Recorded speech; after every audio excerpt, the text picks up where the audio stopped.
We're going to talk about how to plant tulip bulbs.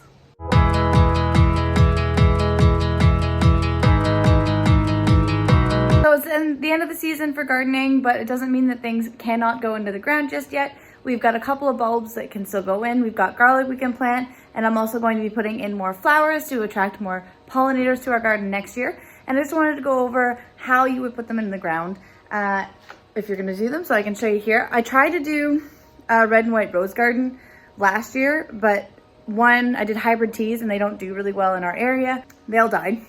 I think one of them might have come back, but I only had one. So I had like red, white, Canadian colors down the side of our garage. Didn't really do so well, so we pulled them out. A couple of things that I know have worked for people in the past is either putting down chicken wire on top so that they can't reach down to the bulbs, or even you can, if you have tinfoil, you can just lay that across. It's kind of like keeping cats off surfaces. They don't like the way it sounds when they touch it. So typically it's not something that they would go to, and they wouldn't think to dig underneath it as well, which is perfect. So stretch the tinfoil, put down a couple of rocks, and you're good to go. Or a little bit of chicken wire to keep them off, and then that way in the springtime they can grow up. If you do use the tinfoil, just make sure you take it off after the ground totally freezes and the squirrels and chipmunks are gone for the year. There you go. Chipmunk and squirrel info for you guys there as well. I'm happy about it because now there's not a bunch of stuff in front of the side of the garage, so it's easier to mow there, which I guess works out. But we are going to put a tulip garden in front of our dog run, so we have a little bit of more interest there. And I just wanted to show you a couple of things that we are going to plant. So we've got red and white. Wow, what a big surprise. So we've got these tulip bulbs that are going to go in. I also got some really fun ones, so that would be cool. So those guys, that's a parrot, amazing parrot tulip. And the little beauty, these guys are kind of like my lilies that I have up front, so they go really well. And I'm gonna see if we can figure out those. I also, kind of cool, they're supposed to be violet or black tulips, so that's gonna be really exciting, kind of all together. We're gonna mish them all together because some of them will come up really early, some of them will come up later. So it'll be kind of a fun display as the spring goes on next year.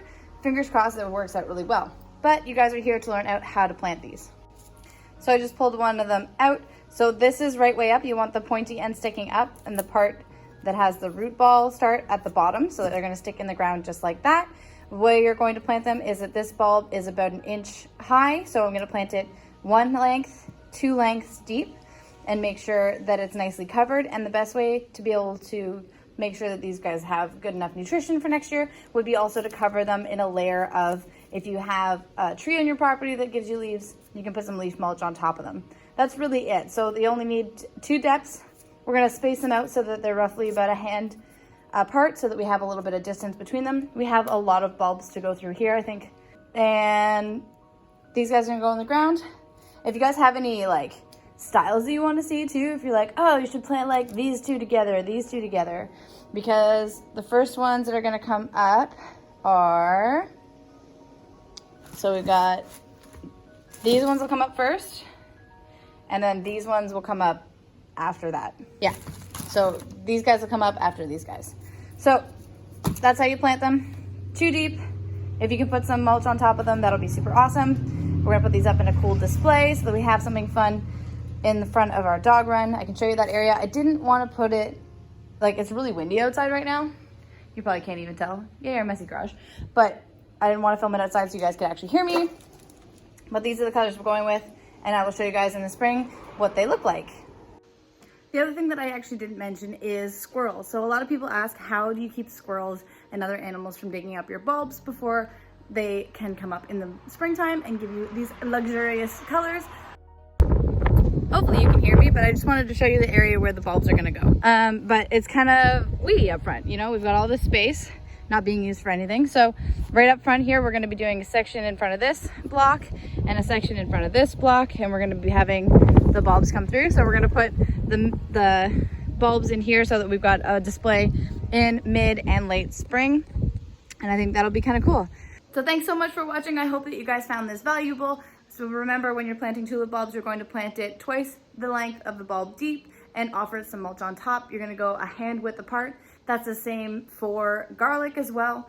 if you're going to be planting garlic bulbs this fall, but I will be doing a separate video on that, so make sure you stick around to see that next time. My name is Jillian. Thank you for hanging out with me at the True North Life, and I will see you next time.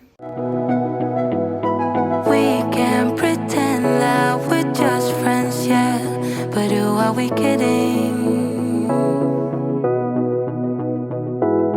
We can pretend that we feel nothing, but if you're game, I am willing.